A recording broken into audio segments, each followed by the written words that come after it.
আমি বলবো যে আসলে এই সরকারের মূল দৃষ্টি দেওয়া উচিত জাতীয় নির্বাচনের উপরে, কারণ এটা একটা ইন্টেরিয়াম গভর্নমেন্ট। এই দেশের অনেক সমস্যা আছে, অবশ্য অনেক সমস্যা কি, এখানে সমস্যার মধ্যে নিমজ্জিত এই দেশটা। শেখ হাসিনা সব কিছু শেষ করে দিয়ে গেছে। এদের এই সরকারের পক্ষে কিন্তু সেই সব সমস্যার সমাধান করা সম্ভব না, যেটা আমরা ইতিমধ্যেই আমরা দেখছি যে আসলে মূলত কোনো কিছুই এই সরকার তেমন কিছু করতে পারছে না। তো এইটার জন্য তাদের জাতীয় নির্বাচনের উপরেই দৃষ্টি দেওয়া উচিত, এবং জাতীয় নির্বাচন হওয়ার পরে জাতীয় যে সরকার আসবে জনগণের ম্যান্ডেট নিয়ে, তারপরেই এই সমস্ত স্থানীয় নির্বাচন সহ অন্যান্য আরও যা আছে সেই সমস্ত বিষয়গুলো সেই সরকারের উপরেই ছেড়ে দেওয়া উচিত। কারণ এখন এমন কোনো কিছু করা উচিত হবে না এই সরকারে যে যাতে কোনোভাবে পরিবেশটা একটু নষ্ট না হয়। ভালো একটা পরিবেশের মধ্যে দিয়ে জাতীয় ঐক্য যেটা আছে, যে ঐক্যের মধ্য দিয়ে এই সরকারের এই ফ্যাসিবাদের পতন হয়েছে, কোনো কিছুতেই আজকের এই ঐক্যের মধ্যে যাতে ফাটল না ধরে।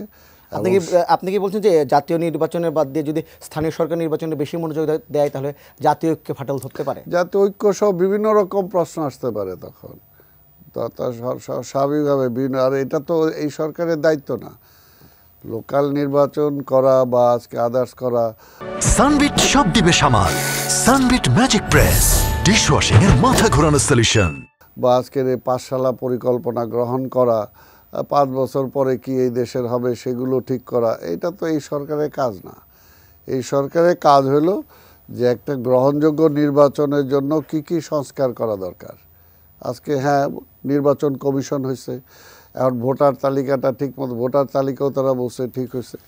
এখন সেগুলো নিয়ে যাতে ভোটের কালো টাকার প্রভাবটা না থাকে, তাই না? যে সমস্ত দুর্নীতিবাজ আজকে যারা আজকের এই সমস্ত কিছু কবজা করে রেখেছিল, তারা যাতে এটাকে কবজা করতে না পারে। নির্বাচিত সরকার যাতে ফ্যাসিবাদের পথে হাঁটতে না পারে। এইখানে বিচার বিভাগ, প্রশাসনিক বিভাগ, আইন বিভাগ সব যার যার ক্ষেত্রে আলাদা আলাদা যাতে কাজ করতে পারে সেটা, প্লাস আগামী দিনে জাতির সামনে একটা উপস্থাপন করা যে আগামী দিনে যে সরকারই আসুক তারা যাতে এই বিষয়গুলোকে তারা মেনে চলে। অর্থাৎ এই ধরনের একটা জাতীয় একটা ঐক্যমতের ভিত্তিতে সবার সাথে আলোচনা করে সেটা তুলে ধরে যাতে তারা অন্তত একটা ভালোভাবে একটা নির্বাচিত সরকারের কাছে দিয়ে যায়, সেটাই তাদের উচিত। এখন এই স্থানীয় নির্বাচন, অন্য নির্বাচন, এইগুলোর উপরে এই সরকারের যাওয়া উচিত না।